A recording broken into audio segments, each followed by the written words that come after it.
no simpatizó en lo absoluto con Joab, y cuando Salomón afirmó su reino, le decretó la muerte a Joab. Y éste, al saber la noticia, se fue al tabernáculo de Jehová y se asió de los cuernos del altar. Y el encargado de darle la muerte le decía que se soltara de esos cuernos y que se saliera a la calle para matarlo afuera. Pero Joab dijo: de aquí no me bajo, sino que aquí moriré. Y Benaía ahí mismo lo pasó a espada y murió. Primer libro de Reyes, capítulo 2, versículos 28 al 35. Joab fue un hombre sanguinario toda su vida, y en cierto modo hasta David le temía un poco por lo drástico que era. Pero al final alcanzó la salvación, porque morir colgado de los cuernos del altar, eso significaba morir abrazado a la cruz de Cristo. Porque explicamos que la sangre de Cristo tiene poder retroactivo, o sea que alcanzaba a limpiar de pecados a los justos también de la antigua ley, según nos dice Hebreos capítulo 9 y versículo 15. Este pasaje nos quiere decir que si Cristo no hubiera venido en un cuerpo de carne para morir como cordero en una cruz, todos los justos de la antigua ley, incluyendo a Abraham, que es el padre de todos nosotros los creyentes, según Romanos 4:16, todos esos justos estuvieran en el Seol y no en el cielo. Y es que sin la sangre de Cristo, ningún justo podía ser justificado, y por tanto nadie podía subir al cielo. Por eso, cuando el Señor murió en el Gólgota, descendió en su espíritu hasta el Seol y sacó a los cautivos y los trasladó al paraíso celestial. Efesios capítulo 4 versículos 8 al 11. Y el primero que entró al cielo fue el Señor. Él lo dice claramente que nadie subió al cielo sino el que descendió del cielo, el Hijo del Hombre que está en el cielo. Juan capítulo 3 versículo 13. Podemos apreciar cuán necesario, tan importante y tan urgente era el sacrificio de nuestro Señor, muriendo como un cordero desangrado en una cruz. Con ese sacrificio se daba por terminado todo lo concerniente a los sacrificios de animales.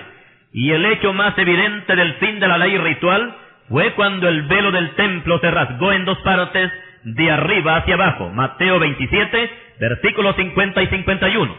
Por otra parte, también las fiestas solemnes terminaron, pues eran parte de esta misma ley ritual. Para un ejemplo, la iglesia evangélica no celebra la fiesta de la Pascua, porque en la Pascua se sacrificaba un cordero para comerlo en familia.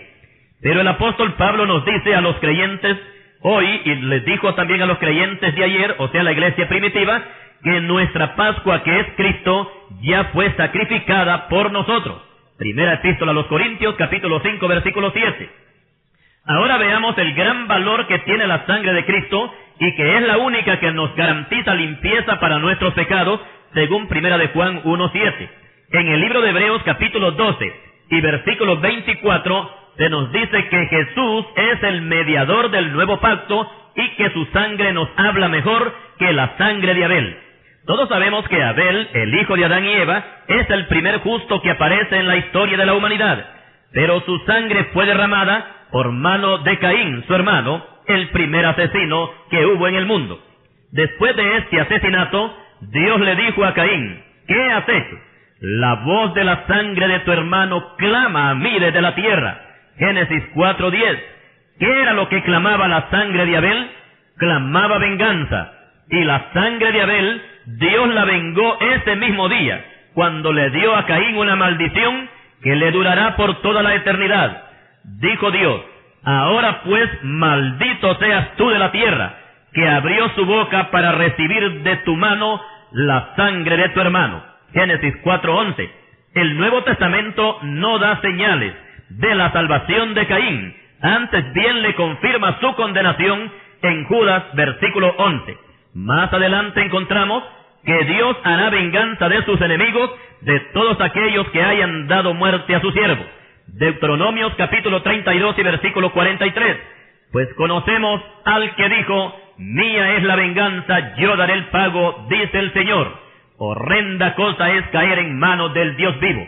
Hebreos capítulo 10, versículos 30 y 31.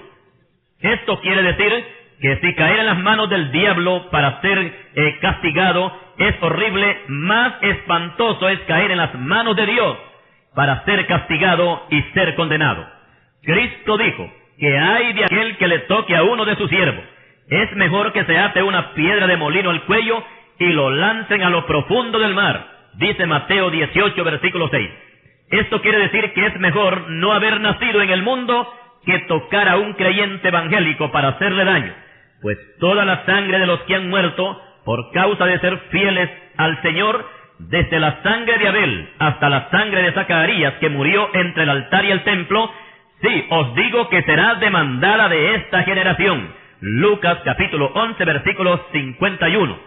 Ahora oigamos el grito de reclamo de las almas que han muerto por causa del Evangelio durante toda esta era cristiana.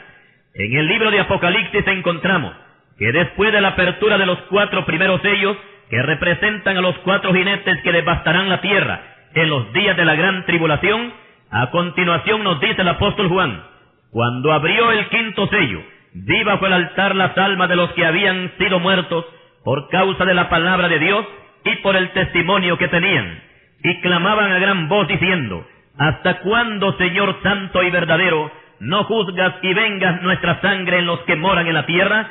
Apocalipsis capítulo 6, versículos 9 y 10. Notemos algo aquí, y es que estas almas son santas, que murieron por ser creyentes, pero en su lugar de descanso no piden perdón para sus asesinos, sino venganza.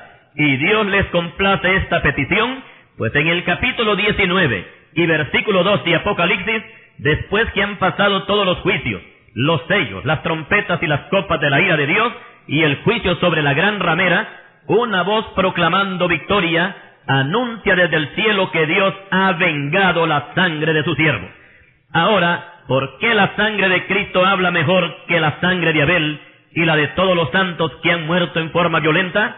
Hay una gran diferencia entre la sangre de estos santos y la sangre de Cristo. Y no es solamente por el hecho de que Cristo nació sin pecado, sino porque su sangre no pide venganza, sino que pide perdón para sus asesinos. Recordemos que Cristo, estando en la cruz, una de sus palabras finales fueron estas: Padre, perdónales, porque no saben lo que hacen. Esta es la razón por la cual la sangre de Cristo, el mediador del nuevo pacto, habla mejor que la sangre de Abel, porque la sangre de Abel pide venganza, pero la sangre de Cristo clama por perdón. Y ese perdón nos ha alcanzado a todos nosotros, porque recordemos que si Cristo clama, y hay que notar esto claramente, que si el Señor Jesucristo clama al Padre por venganza, nadie, pero nadie sería salvo. Pero bendito sea nuestro Señor Jesucristo por los siglos de los siglos, porque Él dio su sangre no para que Él pidiera una venganza al Padre, sino para que por medio de esa sangre todos los pecadores del mundo pudieran alcanzar el perdón de Dios. Y de esta manera damos por terminado este interesante tema sobre la ley y la gracia, y le damos toda la honra al Padre, al Hijo y al Espíritu Santo. Amén.